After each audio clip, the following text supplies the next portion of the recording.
ከ35 ዓመታት ቀደም የሀገር መከታና ደጀን የሆነውን የኢትዮጵያ አየር ኃይልን በብቃትና በከፍተኛ የሀገር ቅንዓትና ፍቅር ያገለገሉትን የኢትዮጵያ የቁርጥ ልጆችን ጸረ ሀገር ቡድኑ ህወሓትና አገዛዙ የመበተን አደጋ ጣለባቸው። ውድ ወጪ የወጣባቸው መሳሪያዎችም እንዲወድሙና እንዲሸጡ ጭምር ተደረገ። የጠላት ጦርን ድባቅ በመምታት ስሙ ከፊት የሚጠራው የኢትዮጵያ አየር ኃይል ከፍተኛ መሸማቀቅ፣ የስነ ልቦና ጥቃትም ደረሰበት። የያኔዎቹ አባላት በድንጋጤ ተዋጡ።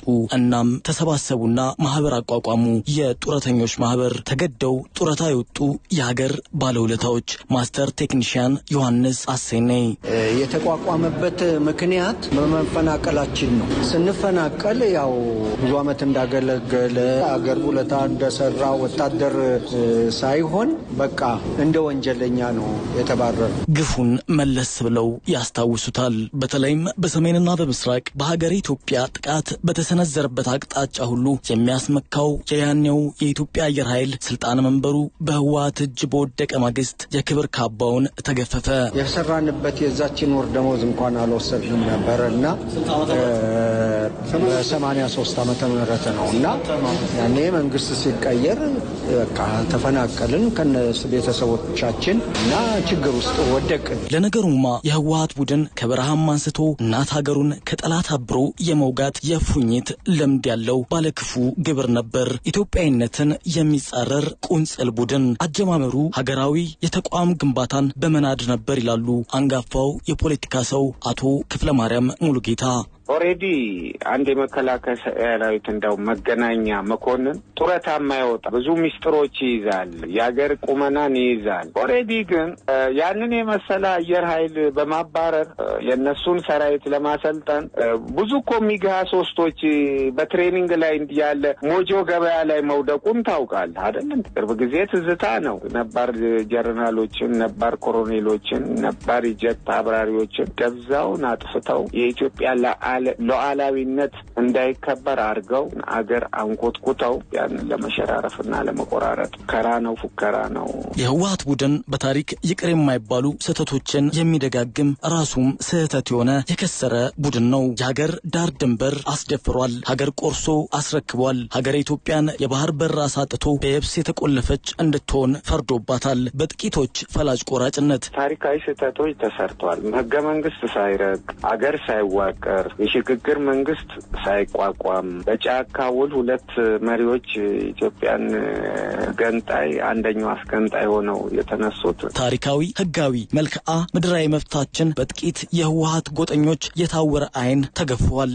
ከአፋር አሰብ 60 ኪሎ ሜትር ርቀት ነው ያለው። በጣም ቅርብ ነው። በጣም የኢትዮጵያን ህዝብ አደንዝዘውና አታለው ይሄ ደባ ከኢትዮጵያን ከበፊቱ ጀምሮ ሲሰራ ነበር። ህወሓት የባህር በራችንን አሳልፎ በባካችሁ እንኩ ካስረከበ በኋላ ከቶም ቢሆን አልተጸጸተም። በሀገር ጥቅም ተሳለቀ እንጂ ኢትዮጵያም ወደ ባህር ባሆና ግበል አርባበት ነው ያለው። እኛ ሰውና ምጽዋን ግበል አርባበት ያንተን ወደ አንፈልግም ብሎ አማራጭ ነው ብሎ ወደ ጅቡቲ ሄደው ይሄው ወደ 38 ቢሊዮን ዶላር አባይን 4-5 ጊዜ የሚገነባ ገንዘብ ያም ሹፌሮቻችን እየሄዱ ለኮቴ እየከፈሉ ብዙ ችግር እያለባቸው በሰው አገር ወደብ ኖሮን ወደብ አልባ ሆነን እስካሁን ድረስ እየኖርን ነን። ዶክተር ያዕቆብ ኃይለማርያም የአሰብ የማናት መጽሐፍ ደራሲ ናቸው። የህግ ምሁር ጭምር ህወሓትን ባህር በር ስለማጣታችን በጽኑ ይወቅሱታል።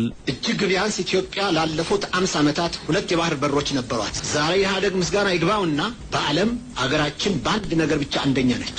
የሚስተካከላት የለም። ይሄውም በአገራችን የቆዳ ስፋትና የህዝብ ብዛት የባህር በር ከሌላቸው አገሮች ኢትዮጵያ አንደኛ ነች። እንደ ሀገር ጉሮሯችን ላይ የቆመ ደህንነታችንን አደጋ ላይ የጣለ ውሳኔ ነው። ታሪካዊ ስህተት ገቢራዊ የሆነበት የኢትዮጵያ የባህር በር መዘጋት በቅንጅታችን ግምት በኢትዮጵያ ላይ ከተፈጸሙ ደባዎች ቁንጮው ነው። የባህር በር ለኢኮኖሚ እድገት አስፈላጊ መሆኑ አጠያቂ አይደለም። አብዛኛዎቹ የደሃ ሀገሮች የባህር በር የሌላቸው መሆኑ ራሱ ምስክር ነው። በተጨማሪም ቀይ ባህር ውስጥ ከፍተኛ የአሳ ሀብት መኖሩ የተረጋገጠ ሲሆን ከርሰ ባህሩን ከፍተኛ የማዕድን ክምችት እንዳለው ይገመታል። ተወዳጅ የቱሪስት መስህቦችም አሉ። የአሰብ ወደ ኤርትራ መታጠፍ ደህንነታችንን ብሎም ህልውናችን ከፍተኛ አደጋ ላይ ጥሏል። የፌዴሪ ጠቅላይ ሚኒስትር ዶክተር አብይ አህመድ ይህንኑ ያስረግጣሉ። ሰነድ አልባ ሴራ አልፋና ኦሜጋው ደግሞ የህወሓት ክሹፍ ቡድን። መጀመሪያ ኢትዮጵያን የቀይ ባህር አክሰስ ያሳጣው ውሳኔ ማን ወሰነው? ካቢኔው ይሆናል ብለን የካቢኔውን ዶክመንት ብናገላብጥ የለም ካቢኔው አያውቀውም። አይ የለም ምክር ቤት ይሆናል የወሰነው ብለን ምክር ቤቱም አልነበረ፣ ምክር ቤት አያውቀውም ውሳኔው። የለም የኢትዮጵያ ህዝብ ሪፈረንደም ወስኖ እንዳይሆን እንዳይባል ነበርን እኛም ያኔ። የኢትዮጵያ ህዝብ ያልወሰነው ተወካዮቹ ያላዩት ቢያንስ ካስፈጻሚ ካቢኔ ያላየው ውሳኔ ማን ወሰነው? ማጣትን የሚያክል ነገር ያጣንበት መንገድ ህጋዊነት ችግር እንዳለው ማሳያው ተቋሞች አልገቡበትም። ካቢኔው አያውቀውም። አንድ ገጽ ወረቀት ማግኘት አልቻልንም። እንዴት እንዳጣ ነው የሚያስረዳ ካለኝ ነገርን የህልውና ጉዳይ ነው። ማን ወሰነው? ይሄ ነው ጥያቄው። የባህር በራችን እጦት ነገር ስሁት የፌዴራሊዝም አተገባበር ጎጠኝነትን አዋልዷል፣ ደም አቃብቷል፣ ቂም በቀልን አንብሯል። ፖለቲካዊ የዘር ምህንድስና ወደ ጎሳ የሚያድልና ጽንፈኝነትን የያዘ ፌዴራል ስቴት ሆኖ ነው ያገኘው። የመሳሳብ ሁኔታ አለው። በኢንዶመንት በልማት ድርጅት ስም የሀገር ሀብት በዶላር ተግዟል። ቡድኑ የኢትዮጵያን ኢኮኖሚ ለ3 አስርት ዓመታት ያክል ቀርጥፎ በልቷል። ትክክለኛ ላይሰንስ የሆነ እኮ መዋቅር ያለው እኮ የሙስና ተግባር ነው ከ1983 ጀምሮ ወደ ኢትዮጵያ የፈለሰው። በደም መሬት ገንዘብ ልጆቹን በውጭ ሀገራት ያምነሸነሸ ለራሱ ጥቅም የሚጓድድ ጸረ ኢትዮጵያ ቡድን ነው ህወሓት።